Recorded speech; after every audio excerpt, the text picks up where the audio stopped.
E aí, galerinha, aqui é o professor Matheus Aguiar mais uma vez. Sejam todos bem-vindos a mais uma resolução das provas da UNB. Dessa vez, vestibular da UNB 2019, parte 4. Então, estamos lá na provinha de 2019. Vamos continuar resolvendo essa prova, galerinha. Vamos ao texto. A força gravitacional terrestre, agindo dentro de uma espaçonave, é imperceptível, mesmo que a espaçonave esteja relativamente próxima à Terra, o que torna difícil a obtenção da massa dos astronautas no espaço. Para determinar a massa m de um astronauta em um ambiente de pouca ou nenhuma gravidade, pode-se usar o sistema massa-mola, ilustrado na figura a seguir. Nessa situação, o astronauta, sentado em um assento, usando as pernas apoiadas em um anteparo, comprime uma mola de coeficiente elástico linear K e comprimento inicial L0 até que ela atinja o comprimento L. Em seguida, a mola é solta, entrando em um movimento harmônico simples, MHS. Julga os itens, galerinha, 88. A amplitude do MHS no sistema astronauta-mola, massa-mola, é igual a 2L0 menos L. Então, vamos lá. Item de número 88. Vamos resolver. Galerinha, olha aqui. Eu tenho um sistema massa-mola, coloquei o desenho de sistema massa-mola, justamente para a gente ver o que seria a amplitude.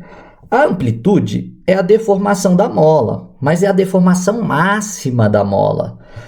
Porque, olha, aqui ela está no seu comprimento L0, no seu estado natural, no seu estado de equilíbrio. Quando eu puxo, faço uma força e puxo esticando a mola, quando eu faço uma força, puxo esticando a mola, eu consigo colocar a minha massa aqui. E a minha mola agora ela tem um comprimento L, um comprimento diferente do inicial. Se eu pegar esse comprimento L e subtrair do comprimento inicial, que ela tinha L0, o que eu vou obter? Eu vou obter a deformação x da mola, ou a minha amplitude. Beleza? Se eu fizer a mesma coisa, só que agora, no lugar de esticar a mola, comprimir, então ela está no seu L0, aí eu faço uma força empurrando essa massa, essa mola para trás, deixando ela numa posição, né, comprimindo ela, menos L. A diferença entre essa posição final e inicial, em módulo, também é x. Né? Ele também teria deformado aquela quantidade x ali, que eu chamo de amplitude. Então, o que seria logicamente a amplitude? A amplitude é a deformação máxima aplicada nessa mola, tá? Seja para comprimir ou para esticar. Porque eu poderia, no lugar de chegar nesse comprimento L máximo, eu poderia ter colocado a caixinha aqui, ó. Não é nem o natural e nem o máximo, né? Não está nem no seu estado de equilíbrio, nem no seu L máximo. E aí não seria amplitude, essa deformação aqui, ó. Não seria amplitude, beleza? Seria um x qualquer. Então, é o x máximo, eu vou colocar assim, x máximo. Ou o x mínimo, que em módulo vale a mesma coisa, tá bom? Então, essa seria a ideia da amplitude. Portanto, se eu quisesse calcular a amplitude, bastava pegar o comprimento L, como eu mostrei logo no início ali, né? E subtrair do L0. Beleza? Então, não tem nada a ver de 2 vezes L0 menos L, né? Isso aqui é claro que é no caso de ter esticado. E se eu não tivesse esticado, professor? Bom, se eu tivesse comprimido, né? Isso aqui é porque eu estiquei, de colocar assim. Esticado. E se eu tiver comprimido? Se eu tiver comprimido, eu poderia calcular a amplitude pegando o final menos o inicial. O final seria menos L menos o inicial, menos L0. Não é isso aí? Então, ficaria basicamente assim. O que importa é que tem que ser a diferença entre eles, tá? E É basicamente isso, galerinha. É claro que um vai dar um valor positivo, o outro vai dar um valor negativo. Só isso que vai diferir. Em módulo, você pode sempre fazer assim, L menos L0 vai dar bom, tá? 89. Ah, o item tá errado. Não tem nada de 2 L, é só calcula e tudo vai dar certo. O período do MHS no sistema, né, astronauta mola, independe da deformação inicial da mola. O período do MHS, ele quer saber sobre o período. Galerinha, qual é o período do sistema massa-mola? Então, assim, quando a gente está estudando MHS, a gente estuda muito o sistema massa-mola, estuda muito pêndulo simples.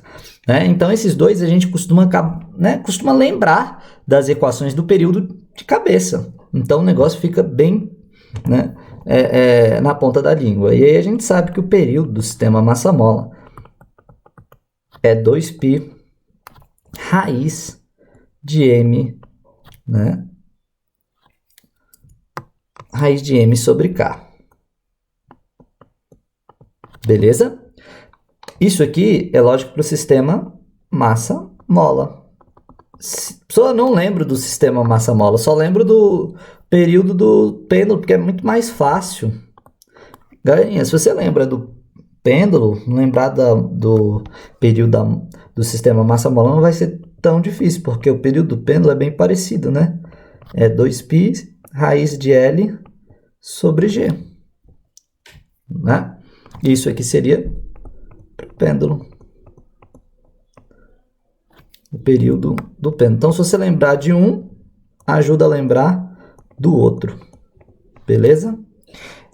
Repara, ele independe da deformação? Ele independe. Aparece o X aqui, aparece o L aqui. Não aparece, professor. Então, independe de fato. O item está certo. O período, ele independe da deformação. Beleza? Perfeito. É isso. 90.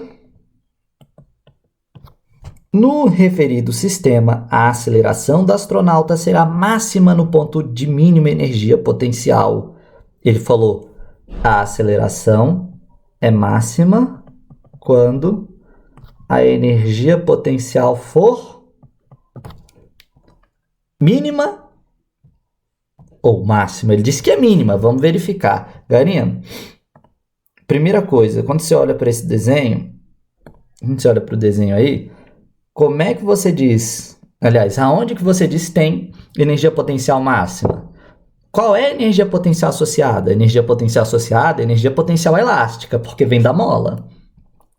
Beleza, então tem energia potencial elástica, professor. Mas quando que ela é máxima? Bom, se você lembra, energia potencial elástica era aquele kx ao quadrado sobre 2, onde x era a deformação.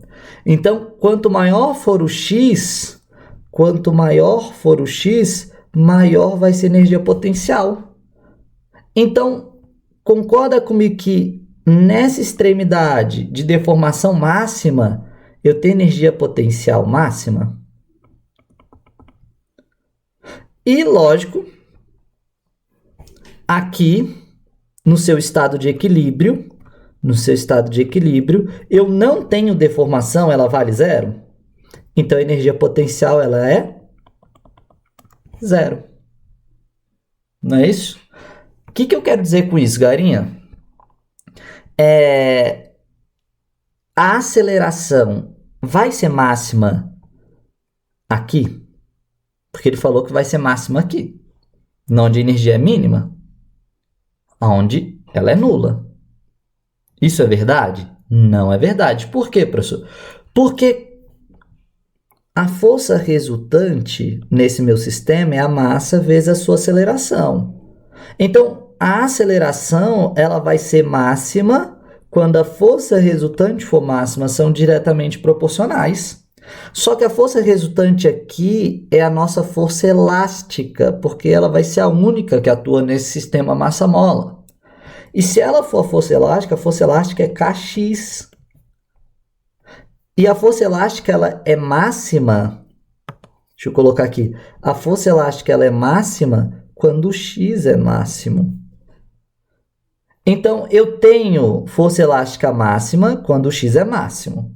Eu tenho energia potencial máxima quando o x é máximo. Isso quer dizer o quê? Isso quer dizer que a energia potencial vai ser máxima quando a força elástica for máxima. E quando a força elástica for máxima, a aceleração é máxima, já que ela é a resultante. Então, ó, a nossa força resultante é a força elástica.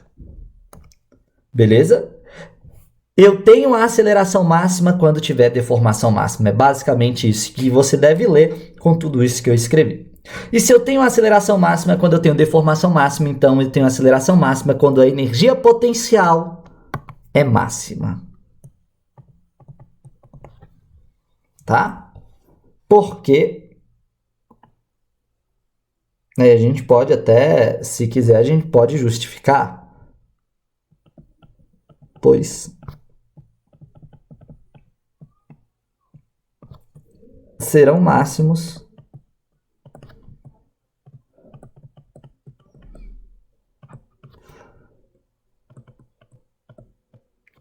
quando não, onde, né? Onde a deformação for máxima.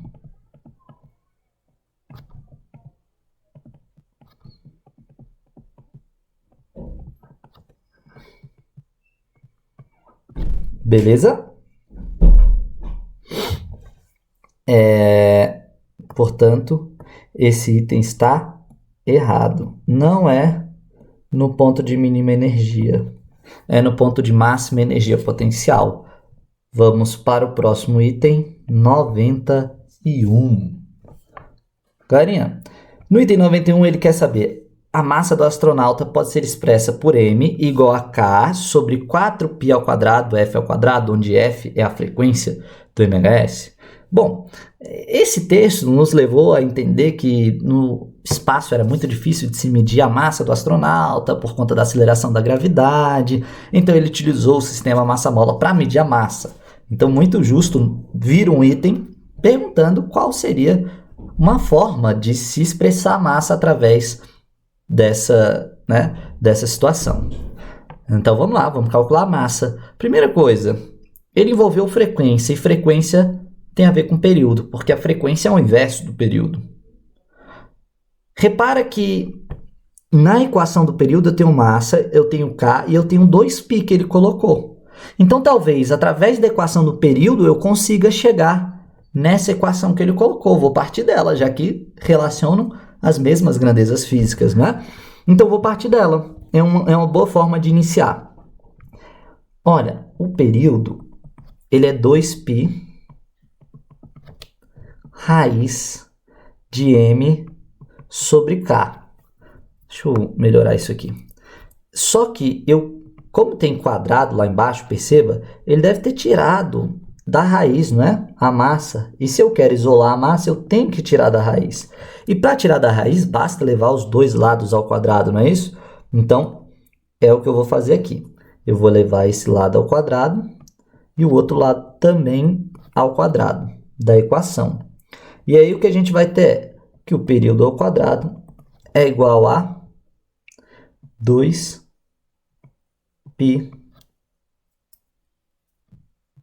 aí isso aqui 2 ao quadrado, né? Π ao quadrado, né? M sobre K. O M sobre K, M ao quadrado, K ao quadrado, tira a raiz, cancela, né? Enfim. E aí, galerinha, repara que nós temos isso aqui, ó. Tá?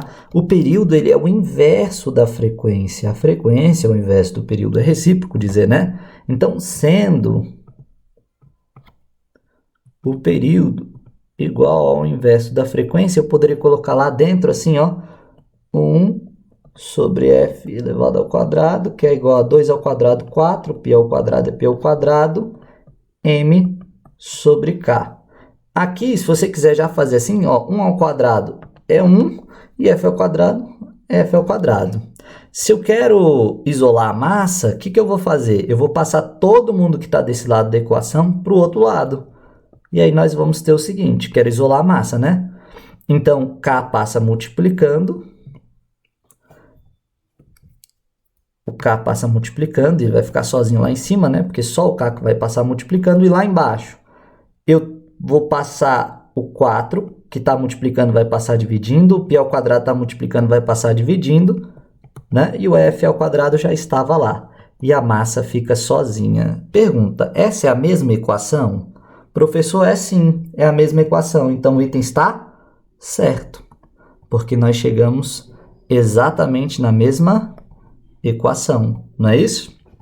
Então, essa foi a questão de MHS. Não era uma questão difícil.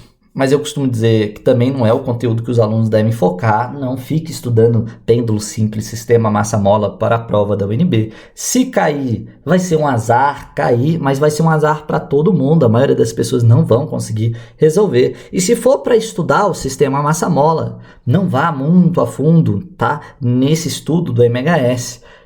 Saiba calcular o período, saiba identificar o período dentro de uma equação, né? Saiba identificar a amplitude dentro da equação e dentro da figura, né? Relacione esses conceitos aos conceitos das leis de Newton e tudo mais, e isso é o suficiente. Não fique procurando pelo em ovo, beleza? Então, foque em outros conteúdos que são muito mais relevantes para a prova da UNB, diferente do que é o MHS, tá? Então, é isso, galerinha. Um grande abraço e até mais.